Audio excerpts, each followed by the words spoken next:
On this week's episode of The Video Store, Josh has a laugh with the boys, we fanboy over dreamy Jake Gyllenhaal, and Frank takes a Pika poop on Pokemon Detective Pikachu. Pika, question mark?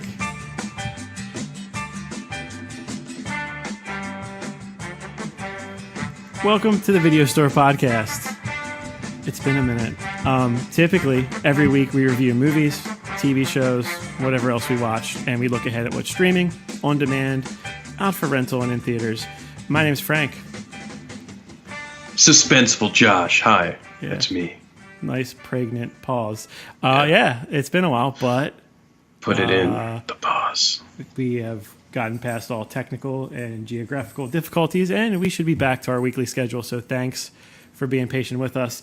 We're going to talk about a dozen movies that we've watched and reviewed, and we're going to do the what to watch this week for, which is probably going to be last week, but we'll catch up in the following episode. So yeah, we didn't want to skip anything, so everything we've watched since we last podcasted, and then what has came out in the second week of May. What has come out? Yeah. As you can see, we've been practicing. We are in mid-season form. But let's start our podcast off how we typically do with some thoughts and trailers. Thoughts and trailers. 2 out of 3 of these are directly a product of the fact that everyone's been watching Game of Thrones, and there's been some interesting trailers before these episodes. So the first HBO series I want to discuss is called The Righteous Gemstones, which Josh has not heard of somehow. No, it sounds like a Dreamcast game. Okay. I'm going to resist using a Dreamcast joke because the cast is what's going to get you to watch this. I know you're going to fucking like this show. This is a TV series on HBO that's going to follow a world-famous televangelist family with a long tradition of deviance, greed, and charitable work. And the 3 family members are played by Danny McBride, John Goodman, and the dude that plays Adam on Workaholics.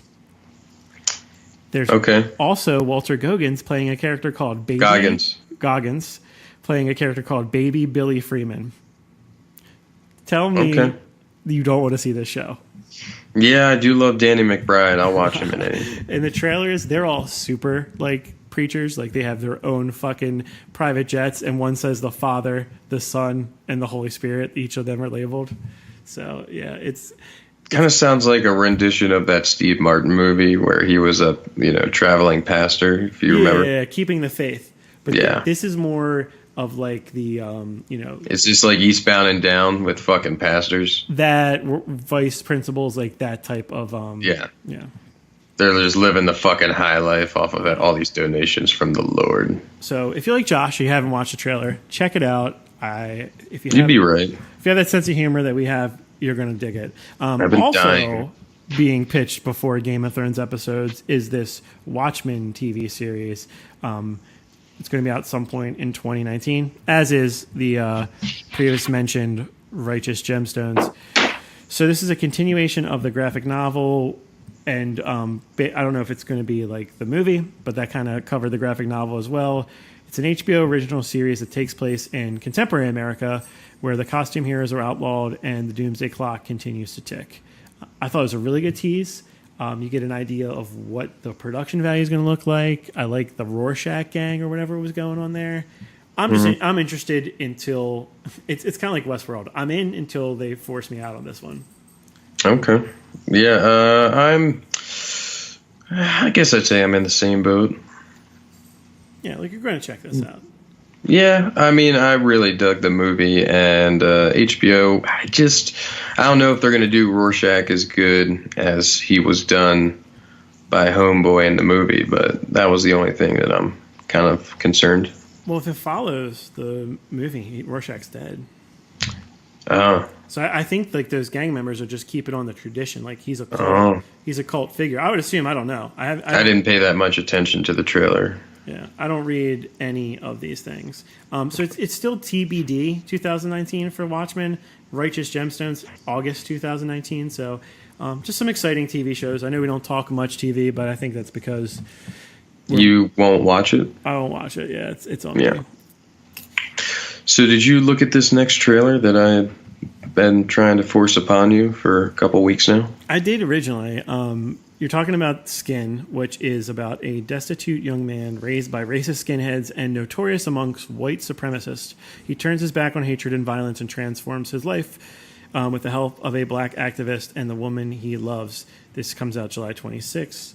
I feel like, something like this, the the white supremacist who comes around, the coming of age racist movie. It's been done like every generation. Yeah, we saw American History X. Yeah, okay. The Believer with Ryan Gosling is another good one. What makes you want to see this? You think it's an updated version of this story? Is it just something that we should be reminded every once in a while? Jamie Bell, yeah. I do love Jamie Bell, and I feel like... No, dude, I like Stony Brook, which you probably haven't watched yet, and I want you to. He's fantastic in, and it's just... I want to see what he does with this. I think he has the ability to make this something very watchable. Yeah, I'm a big fan too. I thought he's always had little roles. Snowpiercer comes to mind, like his role in that. Even Jumper, which was a bad movie, he was interesting in. He's just always kind of been that guy. Dude, you gotta watch Stony Brook and then be like, you would be excited for this. I think. Yeah, he's so Ben Foster has some big roles, but both those guys I feel like are underutilized. Seriously, Ben Foster needs to be in a lot more movies because he is the bomb. For sure. The Chum Scrubber is one that... Have you ever seen the Chum Scrubber? Yeah. That's like his Donnie Darko. Like that. You're right. No, that's true. That's a good one. If you guys like fucked up, like dark, satirical humor that mixes with like horror, like Donnie Darko, but not quite that tone, check out the Chum Scrubber. I really liked that movie when it came out. I don't know if it holds up, but I was a big fan. So, what did you watch this week, Frank? Oh, yeah. This is the segment of the podcast as the rust continues to get knocked off, where we talk about what we've watched in the past weeks. And I'll give you some reviews. We have a pretty cut and dry review system. We are going to tell you whether or not we think you should don't do it, avoid the movie, whether it's a take it or leave it or an employee pick. And we'll explain that as we go. I saw Longshot last week. This is the romantic comedy with Seth Rogen. Charlize Theron. Yeah, and I had I don't know if you saw, I had the wrong fucking plot summary in there. It's pretty hysterical. That is not the plot summary. A 20-something tennis instructor gigolo gets embroiled in a scheme involving seduction. What the fuck were you looking at? I think because it was all... You just have to Google that later. Anyways, if you don't know what this is about, it's about a writer that kind of gets into it with what is she? Some presidential figure? I can explain. So Seth Rogen is a journalist that still has integrity. Dumbass. That's how they peg him.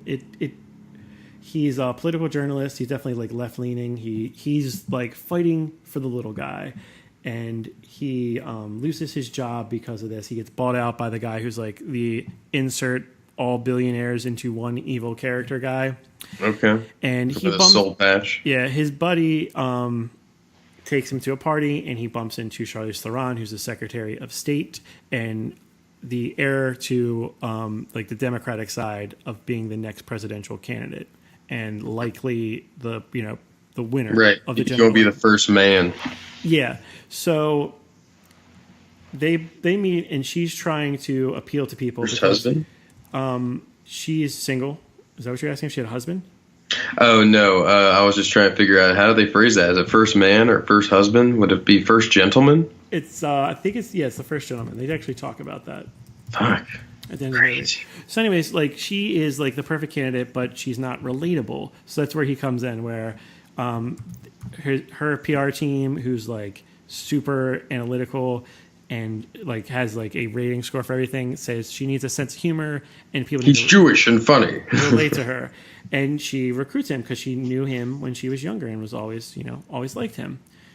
So this romance part of this movie, I thought was good. It was believable. They actually made the story and the chemistry work. I thought the comedy didn't really hit for me. It was kind of, to me, it was sold as like a typical Seth Rogen movie.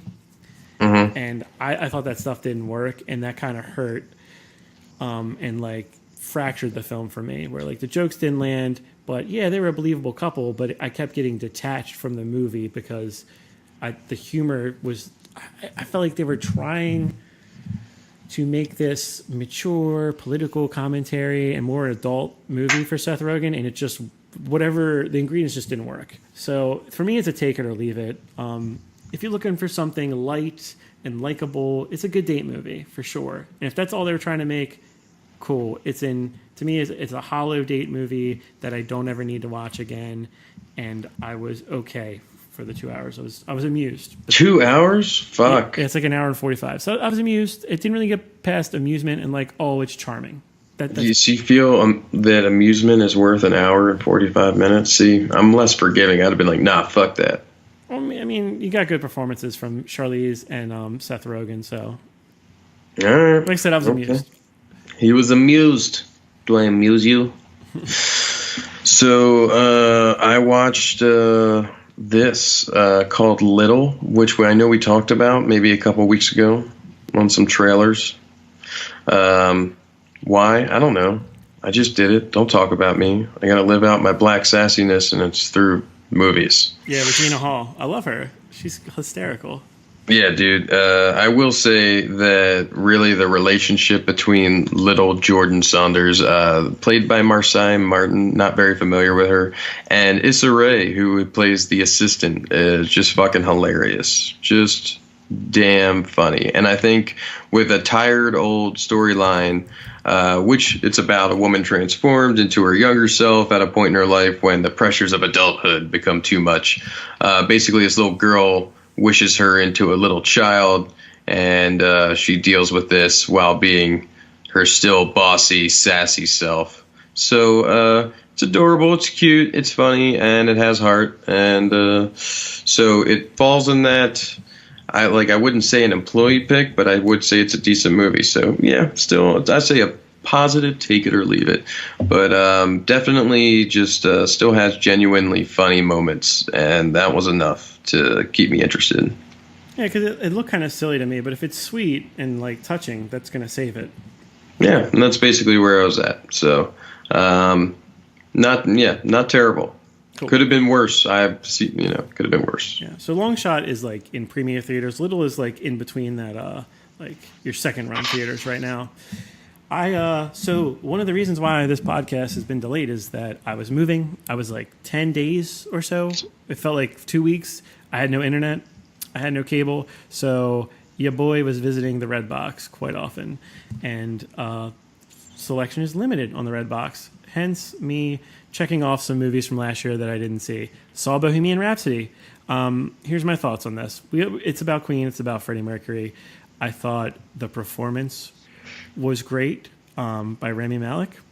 Maybe not deserving of Best Actor. No, I don't think so. It was maybe a top 20 performance for me this year. Yeah. Not top 10. The music's going to work. They're great songs. You can't really fuck that up. But very shallow. Very shallow, very generic. I didn't feel like I learned anything about any of the band members. Even Freddie Mercury was like a caricature of himself. Like you didn't really connect on him on an emotional level because he just didn't feel human. He was like, I feel like it took you a long time to get to this. He's like, yeah, it did, because I assume these biopics are like just easy, digestible, like the fast food of movies. They're fun, they're dumb, and forgettable for the most part. And that's which is a shame, because these are important people that we hold dear. Yeah, people are just going to follow the formula, despite the fact that Walk Hard and Popstar, Never Stop, Never Stopping, shit all over the formula and mock it to like a genius level. Like those two movies they're entertaining, and they end up being. Oh my god! But seriously, Walk Hard should have won some awards. Yeah, for sure. Like they're legitimately better than all these movies. And if you're gonna make a do it, there should be like some sort of test where like you carve out like a top 10 rules for these movies based on what Walk Hard made fun of, and it doesn't. It violates all these things. It violates these characters, these real life people. It just treats them like pawns for this dumb fucking shitty piece of entertainment. It's do not do it, okay? Yeah, Don't no. do it. I'm done shitting on this movie. It's hollow. Like Frank shit sauce. Blah, blah, blah. if you just want to watch something that's bright and shiny and if you like to listen to Queen songs. yeah, watch the Live Aid. Get the Live Aid DVD. I was just saying. I'm trying to just give you some people an upside here. If you haven't seen it by now, don't see it. Okay. All right. Well, I got a special treat, Frank. Mm-hmm. Special treat that no one else is going to be privy to. Well, except everyone else in that theater and probably the other times they went and did this. But, so I got some tickets to an advanced screening of the first episode of the new show coming out on Amazon, The Boys. Very cool. Went to Alamo Drafthouse to see it. And they give you this giant free huge bowl of popcorn, and there's like table service, and it's great. It's pretty amazing. I'm jealous. I went to Alamo. I remember when there was only one of them, and it was in Texas. Yeah, and it's just I kind of like I don't know if I can get anyone. Well, I'm gonna have to go to one when I see you. Can just come here. Yeah, because like, hey, I want to go to this movie theater. Who wants to go on a vacation? Like that doesn't make sense to most people, but I would do that because in my head, the Alamo Drafthouse is like one. Of they have cereal parties all the time. Yeah, it's like the fear is that if I visit one, I will decide that I have to work at one and run one, and I will just move. You could probably just open one there. Yeah. You could probably just buy a franchise and just open one, probably, I would think. But you could open Baltimore's first. Yeah. Well, enough about the Alamo Drafthouse. We can give them free publicity because they're a great theater and they like cater to people that want to watch movies and throw people out if they get on their phones or talk. They have strict policies and it's great. And, I didn't even notice because I'm not that much of a douchebag. Yeah. Oh no, they're famous for like turn your fucking phone off. No, that's good. It seemed like so. Anyways, yeah. So it was a great experience. We'll go with that. I got free hats that said "fuck soups" because they call the super people soups. Nice. Yeah. So, anyways, it's great. This is about a group of vigilantes set out to take down corrupt superheroes who abuse their superpowers. If you haven't seen the trailer, definitely check it out. This comes from Evan Goldberg and Seth Rogen, of course, who we were just referencing. I like when he's more involved on the creative side and doing things than just playing Seth Rogen in movies because it gives him a little bit more free will to do creative, awesome, funny things. Mm-hmm. And this show is all parts of that. It's very fucking ridiculous. These superheroes who are the conglomerate basically owned by this corporate entity who merchandises and sells, and is more, has hidden agendas, etc. They run this superhero group and they go out and do whatever the fuck they want. They just all about good publicity and shit, but there's also some hidden fucked up shit going on, and some of them are just quite fucking ridiculous. So Carl Urban plays the renegade guy who tries to get this kid to team up with him to take him down, and it's just fucking hilarious. It's visually pleasing. What they do with these superheroes is all fresh and just it's a different look, and everything about it has me. I can't wait till I get to watch the rest of this season, dude, because it's really, really good. Yeah, it looks really interesting. I remember reading the first book. It was one of the when I used to buy comics. It was highly recommended. It had a great reputation. I think it's like Wanted, where they have to change it because they would like show the superheroes they could kill. Like you couldn't license the thing to be a complete, like a literal adaptation of the book. But yeah, it looks cool. And Seth Rogen and Evan Goldberg have been doing this for a while. Adapting like the Preacher. Yeah, Preacher's great. Yeah, it's just, took me a while to get to that one, but I like it. It's just another reminder. There's so much cool shit that we'll never have time to watch. So keep us updated on this, so we and I can. Comes out in July, by the way. Yeah, figure out if we're gonna watch this. But yeah, it sounds promising. Oh, dude, you will watch this. It is fucking great. Hopefully, they get in and get out before it turns into what Walking Dead is. For sure. Yeah. I watched on another Redbox pick, The Old Man and the Gun. This is available on rental, VOD, and Redbox. And the old balls. Okay. There was no old balls in this. Mm. But another good point, too. The Redbox is pretty cheap. And if you if you're on a budget, check it out because they're like $1.80, and they have a lot of pretty good new releases. So I was actually happy with what I for the 2 weeks. I don't know if I could do it for a month. I'd run out of shit to watch. Who doesn't know about the Redbox? I know about it, but I haven't visited in a while because I'm more likely to just hit on iTunes $5 rental when I can get the same thing for $1.80. So yeah, but then they get you if you don't take it back, Frank. Yeah, you have to be responsible. You have to be responsible, Frank. Also this happened where I went to one and it was like, Redbox is full. You have to rent something to return your movie. I was like, you motherfuckers. What? Yeah, never. I would have. What? It was like you can text. It was like gave me a link where you can like find locations that have open slots. I'm like, you. Okay, so this is what you do. You go inside the store and say, "Homeboy that works there, hey, put this shit in there in a minute." You see somebody rent some shit. That's not how that works. Oh, I see what you're saying. Like if it's 7-Eleven, be like, "Hey, 7-Eleven guy." I'm not doing that. That's rude. He's got all kinds of shit. Here's $1. You know, here's $1. You know how hard it is to run a 7-Eleven? Take this $1. Okay, that's not what I do. Anyways, back to the old man and the gun. This is based on the true story of Forrest Tucker and his audacious escape. A word I definitely know the meaning of. Escape from San Quentin at the age of 70 to an unprecedented string of heists that confounded authorities and enchanted the public. Lots of big words in this plot summary. They're really trying to fix it up. But yes, this is like maybe Robert Redford's swan song. He's teased this. You also have Casey Affleck playing a very normal, not tortured, which is odd for him. Like he's just got a kid and a wife. Still have a sad look on his face. And he's the detective who's like hunting down. He's also, he doesn't play by the books. He doesn't play by the rules. It's one of those things where he becomes emotionally invested in the case, so it's no longer his case, but he still pursues it. And him and Redford really have a good back and forth. Sissy Spacek plays like a love interest of Robert Redford's, and Danny Glover's and Tom Waits are like guys that help out Robert Redford. They're like, I don't want to call them cronies, but something like that. So this movie was really charming. It was fun. It was kind of like a lower rent Catch Me If You Can, but every performances were good. But like another one, I'll give it an employee pick because it did have a soul to it, but it wasn't anything challenging. It wasn't very dramatic. It's just kind of like, look at this charming criminal, which I don't know. I mean, that's a weird thing that we do sometimes anyway. This guy robbed banks, but he didn't hurt anybody. He's like really sweet, and that's kind of the charm of this thing. Very detached from how things really work. So I think it's worth watching, especially if you're into film history. Someone like Robert Redford is extremely important to film culture in the past like 50 years. So I think it was cool that he got his own movie, and it actually was pretty well done. Fair enough. Okay, maybe something I'll have to check out in my free time. Yep.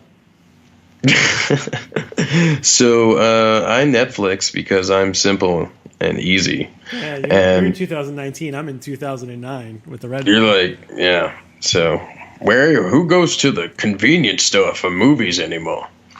So I watched the old Zac Efron Ted Bundy movie. Extremely violent, shockingly wicked, and vile.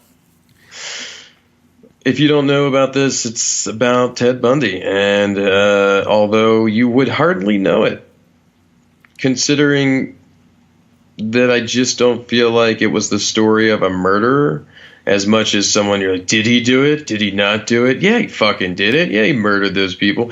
It just kind of skips through all the good stuff, and he keeps playing this When Harry Met Sally role throughout it, and then it's like, in the news, someone murdered some people, and we were in that town, and his girl's like, what the fuck?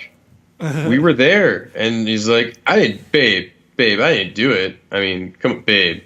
And then it's just, they keep going from place to place, and like, more fucking people are murdered here. And she's like, did you do it this time? And he's like, come on, babe. No, babe. And that was basically the whole movie. It was pretty weak sauce, and for what they could have done, some type of American Psycho Christian Bale vibe was what I was, I know I heard before actually watching this that it wasn't that, but still, like when I first heard about it, it could have been fucking tight, man. and it was trash. It was this romantic garbage story, and where you're supposed to sympathize with this murderous piece of shit. I'm good. Okay, yeah, I kind of like, the more I found out about it, the more reviews, the less interest I got in it because they were all bad.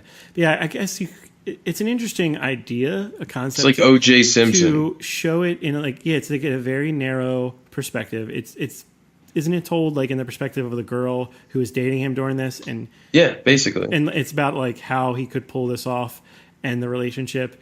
But yeah, like if you're saying tone, and this is a problem a lot of Netflix originals I'm finding all this year, is that like tonally it doesn't fit the subject. It's like watered down. It's very much so. They could have done so much more with this. It felt like I was watching the O.J. Simpson trial with not as good of a story, and then just that. Yeah, I don't know. It was weird. And then they play a lot on the part that he was a lady killer, and and I mean that in the sense of he was always so charming and handsome, and everyone was empathizing with him, and I think they really blew that way out of proportion because it was Zac Efron. It was probably easier to believe, but just not a great waste of time. Yeah, it's a shame because it was an exciting concept, and I think Zac Efron is talented enough that he could pull off something like this, but everyone has to be, trying to make the same movie, and yeah, it's a shame. All right, well, thanks for saving me 2 hours. You're welcome. I'll call an audible and do one because I think you're up next on the order, but I'll talk real quickly about a movie you covered already, Dragged Across Concrete. This is an interesting pairing. You got Vince Vaughn and Mel Gibson, two actors that we haven't seen. Like they've lost some luster. A lot of it's to do with personal politics in Vince Vaughn's case, or just awful captured audio and video in Mel Gibson's case of things he did. It's directed by S. Craig Zahler, written and directed. Someone who we're a big fan of. He previously done Brawl in Cell Block 99 and Bone Tomahawk, two films that we've covered on this podcast, and I think you and I both enjoyed a lot. This one is about two overzealous cops, the Dragged Across Concrete, who get suspended from the force, and they have to delve into criminal underworld to get their proper compensation. So they're underpaid, they're underappreciated, and they have to help their families out. And it's like the anti-buddy cop movie for me, though. One, it's 2 hours and 40 minutes, dude. It's so fucking long. It's crazy. It's so weird sometimes because I didn't feel it was as long as it was. Because the story is so A to B, dude. It's two incidents. There's the reason why they get suspended, and then there's the reason that there's a situation that's going to not redeem them, but like help them get by and help their families. And that's it. And they had all these interesting characters in there. I won't get too much into it because you like this movie, right? Yeah, I mean, I kind of dug it. Yeah, you're shaming me. No, I'm not shaming you. I'm surprised that I didn't like it because this is like everything about it was setting me up. And yeah, I get Mel Gibson's an awful person and Vince Vaughn or whatever. I just watched the movie. I take myself out of it. It's not why I didn't like it. I thought, I told you before. I think you overthought this one.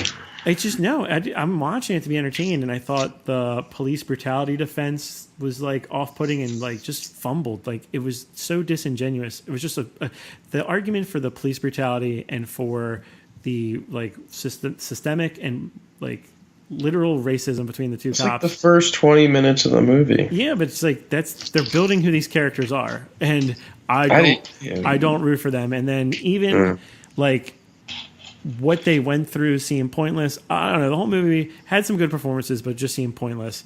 The scene with Don Johnson, Mel Gibson, and Vince Vaughn, like where they're handing over the badges, that kind of just bad taste in my mouth. So it's a bad taste in his mouth. Take it or leave it for me. If you're a 2 hour and 40-minute drama and you're not The Departed or Godfather, you got to be really fucking good. This movie. See, I didn't feel like this was a drama. I felt like it was like a dark comedy. Yeah, whatever. Yeah, maybe that's the problem. It wasn't funny to me. I didn't find it funny, and you did. So maybe that's the difference. Maybe so. Maybe so. Tell me about Greta. Greta. Greta is about a young woman that befriends a lonely widow who's harboring a dark and deadly agenda toward her. This is Chloe Moretz jamming it. Also starring Isabel Huppert, who, what have you seen her in? Shit, I'd have to look her up, man. She's very familiar to me. I know. Yeah. I don't know. But we talked anyways, on the podcast before about how we root for Chloe Grace Moretz. She's probably like, if we had like our people, like our boys, our girls, people we root for, she's on the list. Okay, fair enough. Right? Like, yes. We don't understand why she isn't like more well received. She's talented. It's just like bad roles. Right, and I would say this is not one of them. This is decent. That is a suspenseful thriller driven by a deranged woman who is compulsively stalking Chloe Moretz's character throughout this, as all she tried to do was return a purse. And I remember the trailer, so no spoilers here, but she finds out that she has a bunch of purses there that she leaves places for to be found. So she knows something's off there when she's trying to get people to return, and she leaves, money or ID, all this stuff in there, and just drops them on subways and places. So yeah, she's manufacturing these random situations to meet people. These relations, exactly. Yeah, but their own purpose. Right, and then like acting like it's all one, sincere situation, and that hey, you should just come and hang out, and that it's kind of terrifying. Isabel does a great job of driving this deranged woman that could be delusional, could be not. Is she smart? Is she crazy? There's a lot of different boundaries to her character, and I would say that Chloe Moretz's character just kind of tries to survive with also having lost her mother, and so you see this kind of relationship where she wants to be so kind and gentle and doesn't know how to deal with it as it gets ridiculously out of hand. So I would say an employee pick because it's a decent thriller that you do care about her journey, and also I think the evil old woman agenda was driven very well by the other end of it. So worth the time. Cool. Yeah, Isabella Huppert. We know her from probably things we didn't watch, but her big breakout was The Piano Teacher, which was a huge film in 2001. Nominated, won a bunch of awards. She also, the trailer for Elle was the movie she starred in, where she played a pretty scary character in that. Like, I'm looking at the paused version of the trailer, and she's holding a crazy axe. I remember seeing that trailer a lot, but it was a film directed by Paul Verhoeven that I didn't come to any theaters near me, and I don't know how it is on streaming, but it's just a familiar face, and she's played like smaller characters in a bunch of stuff we saw. Gotcha. Cool. So yeah, an employee pick. So I did watch some DVDs that I owned because Redbox just wasn't doing it every day. I didn't visit the grocery store every day, and I pulled some. Why not? I pulled some Blu-rays out of my bin. I actually binged a lot of The League, all like first 3 seasons. You have a bin? As I was moving, I was putting DVDs in a bin. But I pulled the Zodiac Blu-ray out because I haven't seen that movie in about 10 years since it was. Yeah, why not? Watch 3 hours of that. Yeah, another 2 hour and 45-minute police drama. God, that felt fucking long as shit, and I still enjoyed it, but it felt like I just lived their whole fucking detective lives. Yeah, we're tying together our theme of serial killer movies and 3-hour cop movies. Yeah, this feels like 2 or 3 movies, the Zodiac. This is David Fincher, who's one of my favorite directors. His telling of the Zodiac killer, which was, this is like... early 1970s, San Francisco. 60s, yeah, it's also an adaptation of the book written by the character Jake Gyllenhaal plays. I don't know if you know that. So it's his version of the story. He's a cartoonist for the newspaper that receives like the beginning of the Zodiac's right. Like not ransom notes, but like his communications with that. Right. Yeah. So I remember just loving this movie because I was so into Fincher, and it's got Robert Downey Jr., Mark Ruffalo, I Jake know. Gyllenhaal. It's just like a trifecta of justice and actors. Yeah, and it's about like not only the hype and how the Zodiac captured the attention of America and of law enforcement and the media, but also how like it just dragged on. And how like he didn't get captured, and there were some people that were still obsessed, but like the fact that it dragged like is like represented in the movie, where like there's this middle part where I get why people are critical of this one. Like I think it's an interesting choice. Robert Graysmith is the author, and he plays the character. Robert Graysmith, played by Jake Gyllenhaal in the movie. It really goes through this like decade plus journey of trying to get this fucking guy, and that I think it's fair. I think it's accurate of like what that must have felt like, the paranoia, the suspense, and then just kind of where it's always in the back of these guys' heads and they're all fucked up, but they're trying to get over it. And I think that's where a lot of criticism comes, because it's not your typical thriller movie, but I think that's what makes it cool and unique. Yeah, I think it kind of fell in line with kind of like a Summer of Sam vibe, where these characters around a situation were being affected. Yeah, and because you didn't really know, there's prime suspects, but you didn't know the killer, you didn't know about him, you didn't get a personal interview, that you had to make a movie this way. And also, right, you almost didn't have an arch villain to recognize. If you can get into it, the final couple scenes with Jake Gyllenhaal, like think in the basement with the one guy who's got the film. Do you know what I'm talking about? Mm-hmm. Visits the filmmaker. So yeah, shit was creepy. intense as fuck. I know. Yes. It's crazy. And then in the department store, where he's just got to find out. I got to see this guy. I think this guy's a Zodiac killer. I got to fucking meet him face to face. And yeah, the intensity is there. Yeah.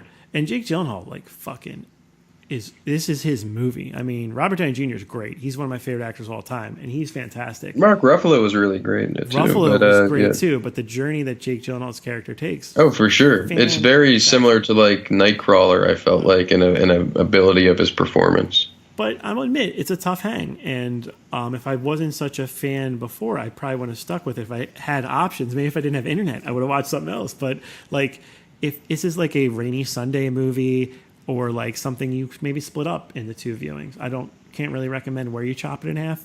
But I understand why people don't like it. I think if you haven't seen it, I get it. Chop it in half, Frank, because there's dead people. It's worth checking out. It is a little unbalanced. It's definitely unlike any movie that's chronicling something like this. But there's so much talent involved that if it's a misfire, it's still a very interesting misfire and a curious way to try to tell the story. Fair enough. So, guess what I saw, Frank? I know, you can see all this shit early. And Guess what I saw, Frank? I know what you saw because I'm looking at the notes. I saw Brightburn. Yes. Elizabeth Banks. I'm only letting you talk about this because I think you're going to give a positive review, and you're not going to ruin my hype for this movie. So don't disappoint me. Yeah. All right, I have a choice to either destroy. What it's about. It's about a child from another world crash lands on Earth, but instead of becoming a hero of mankind, does he become something far more sinister? Yeah, it's basically what if Superman was like, fuck humanity. What if Superman was an asshole is honestly what this movie should have been titled. That is definitely the title of this fucking movie. Which didn't still make me not like this movie. Fucking David Denham from The Office. You remember him? Pam's first boyfriend? Yeah.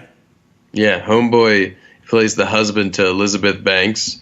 And basically they were, couldn't have kids or something of that effect. And what do you know? So we just go out in the woods and find one in a spaceship and raise him as our own. Fuck it. Why not? It is the classic Superman storyline. It is everything that you would expect. Elizabeth Banks, take her or leave her. I enjoyed the father figure way more, and also Jackson Dunn, who plays Brandon Breyer, the crazy little fucking superhero kid. He was pretty spot on with just bringing some intensity and viciousness to a role that seems like a child that doesn't know any better and then grows into this way.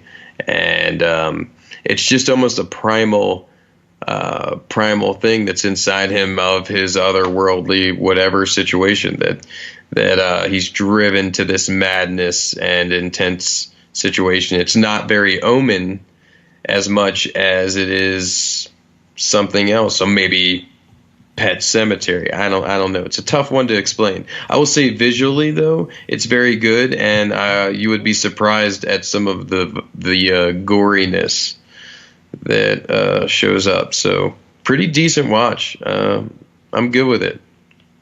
Cool, man. I'm excited to check it out. And I'm glad you kept pretty spoiler free. So most people listening to this aren't going to see it yet. Can't see it yet. So cool. I'll wrap up the segment with a couple of quick reviews. You talked about The Mule a few weeks ago. This is the Clint Eastwood movie about a horticulturist, and a Korean War veteran who turns into a drug mule. Again, like, this is another recurring theme this episode. I thought there was like some charm to this movie, but it never really got that deep and dark. Like the cartel stuff felt kind of like TNT drama level to me. I thought Clint was really good in it. He's a charming guy, but Bradley Cooper and even Michael Pena, they were kind of like, on training wheels. They didn't really get to do much with their characters. Lawrence Fishburne, they're just all people that love Clint Eastwood and friends with him. So that's why they're in these roles that really anyone could have played, because there wasn't really much to any role besides Clint's. And even that was just kind of like a lot like Old Man with a Gun. You're just watching this great actor kind of just go through the motions, and he's so talented that it's interesting. But it's nothing complicated. It's nothing special. But it's worth watching if you have some interest in it. Nothing groundbreaking. Not really a fantastic drama or anything. But I dug it. I thought it was a good time. Yeah, that's as long as it kept you happy while you were in there. Yeah, I'll never watch it again. But it was good. One and done. And then I watched A Long Dumb Road, which is about two guys who serendipitously meet at a time when they both find themselves at personal crossroads, and they decide to embark on an unplanned road trip across the American Southwest. I was in on this one because of the cast. You got Tony Revolori playing Nat. He's like a young man who's trying to find his way in life. He recently broke up with his one and only girlfriend. And, this has Jason Mantzoukas or something? Yeah. So Tony Revolori, you probably remember, he's like the main character in Grand Budapest Hotel. Zero. He also plays the Flash character in Spider-Man Homecoming. He's in Dope. He's in a lot of stuff that I really like. So I'm a fan of him, and I think he's a good up-and-coming actor that hopefully gets some good roles. And Jason Mantzoukas, I love from The League. How did this get made? And he plays a very stereotypical Jason Mantzoukas character. He meets the younger character, got a better name, Nate. He meets Nat as he's getting fired from his job, and he has some mechanic skills, so he helps Nat with his car, and it's all about codependency. Like, they kind of need each other in the beginning of this road trip movie, which is classic road trip movies. Two people that otherwise would not be in this situation need something from each other, and that's keeping them together. And they're going to test that, and maybe they're going to learn stuff from each other. And this movie did that in its own weird little way. It's a weird sense of humor, and has some like commentary on life, and specifically like relationships and just what these guys go through, which I thought was very well done. It's directed and written by Hannah Fidel, and I thought that was interesting because it's very accurate how like fucking stubborn guys can be at both ages. You got a mid-30s guy and a guy who's barely 20. And again, like, charming movie. Had a good time with it. It was really cool seeing Mantzoukas get so much screen time. I think he's really talented. And, this character wasn't quite Rafi, although it was like on the spectrum of Rafi, more of an actual adult and real person. It was really cool. And if you're a fan of either actor, just like road trip movies, which I think is a genre that usually, puts out some pretty good stuff. Yeah. I would check this out. Very good, not great. Been the theme this week. The Good Long Dumb Road. Yeah, it was pretty good. Okay. Pretty good. We're at the final portion of the podcast. This is what Oh my to God. watch. I know they don't know that we've been up and it's like 1 a.m. my time, 11 p.m. your time, and we talked for 2 hours before doing this podcast. Yeah. At least. But I lived a full life. Yeah. So bear with us if we sound, off our game. We're on it. Fuck you. We'll be better next week. I'm better now. I love your confidence. This is the What to Watch this week for May 6th through 12th, our year of Dennis Quaid, 2019. Netflix has Wine Country. This is about a group of friends that head to the land of oaky Chardonnays in big bold Cabernet. Why would you say that? Why would you say that? Sauvignonays. I don't drink wine. Sauvignon, motherfucker. You want to take over on this one? No. But it has like the most likable cast I've seen in some time. It's like Bridesmaids with wine. It's Winesmaids. Yeah, it's like It's like middle-aged ladies instead of Cougar Maids. Yeah, it's like the next generation of bridesmaids. But you have Amy Poehler, Rachel Dratch, Anna Gasteyer, Maya Rudolph, Tina Fey. Saturday Night Live with wine. Yeah, it's some of the greatest comedic actors. And I don't know. Saturday Night Wine. The only reason this could be bad is if they had too much fun making it. You know those movies where it's like it looks like everyone had a good time, but they forgot to Like fucking the one with Adam Sandler, the Grown Ups or whatever. Yeah, like you gotta like edit and look at this thing, but everyone's just having a great time. Like we just shut the fuck up! We're making a movie. Yeah, we just paid for you guys to go on vacation. Yeah, pretty much. So all this stuff's out now, so I'm not gonna say the date on these anymore. Hulu has Action Point. It's also on Prime. It's about a daredevil that designs and operates his own theme park with his friends, starring Johnny Knoxville. And I like this one.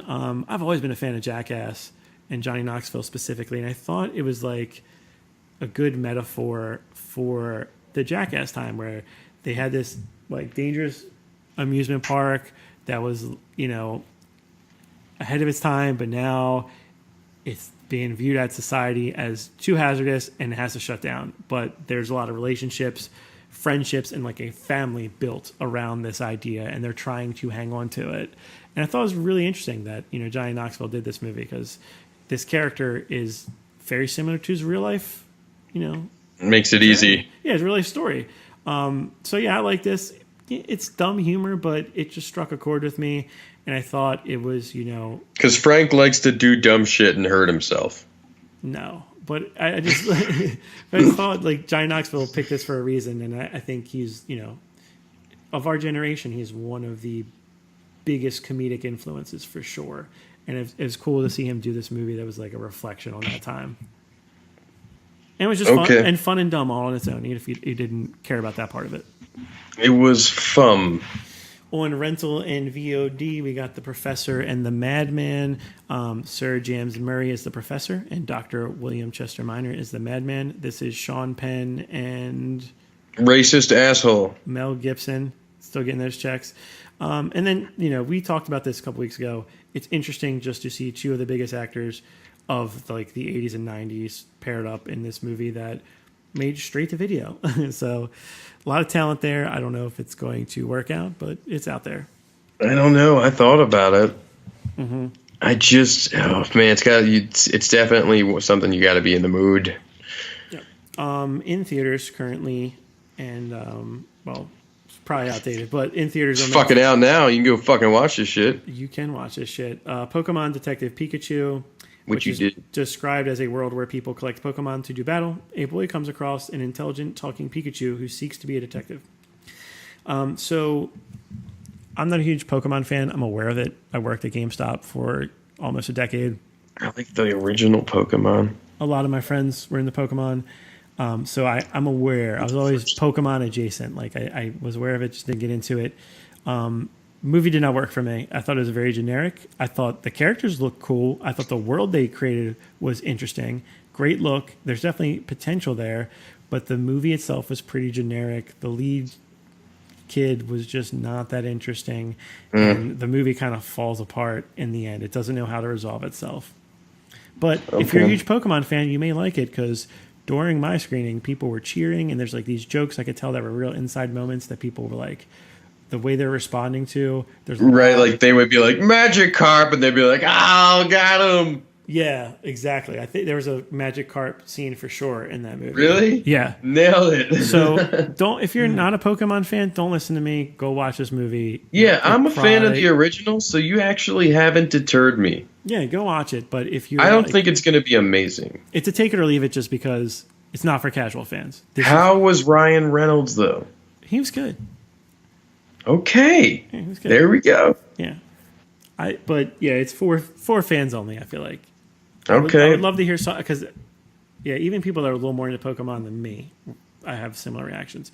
I mean, it sounds like you say the same shit about Transformers. If you're not into Transformers, Yeah, it doesn't fuck this it movie. doesn't exceed that. It doesn't go beyond just being like a cool representation of, the thing you already love. And you just Okay, but how was Jigglypuff? I didn't see Jigglypuff. Jigglypuff is in that fucking movie. I saw him in the trailer. Yeah, I think it's just in passing. Also out is The Hustle. This is the remake of Dirty Rotten Scoundrels starring Anne Hathaway and Rebel Wilson. They're female scam artists. One low rent, Rebel Wilson, and one high class, Anne Hathaway. And they team up to take down the dirty, rotten men who have wronged them. This looks fun. I've heard mixed reviews. Big fan of Anne Hathaway.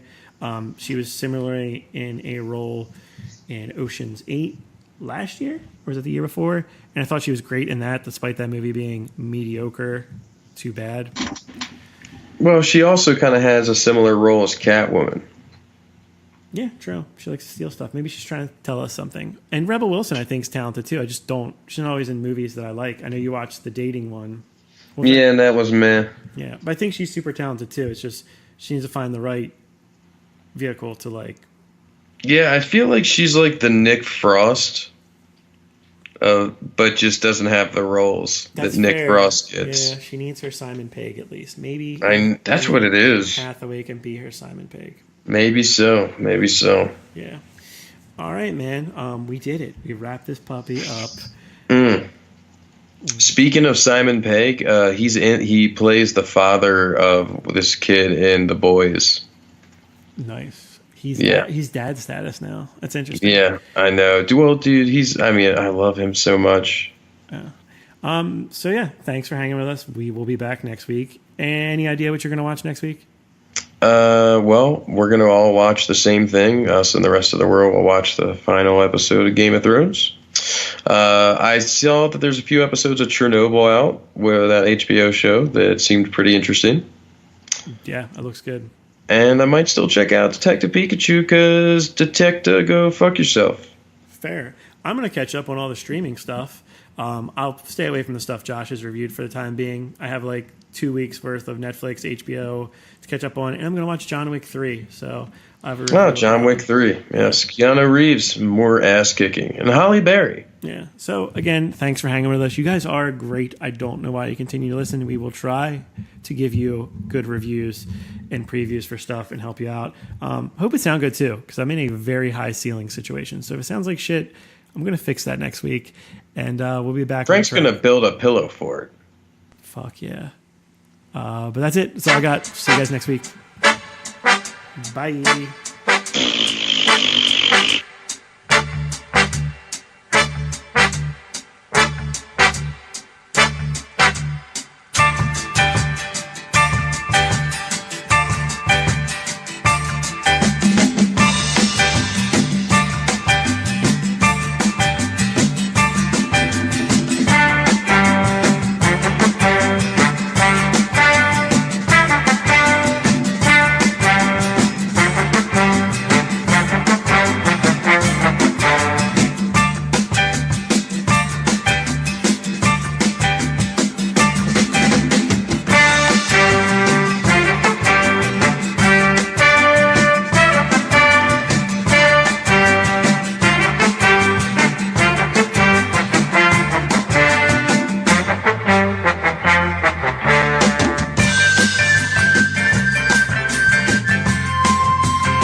You're still here?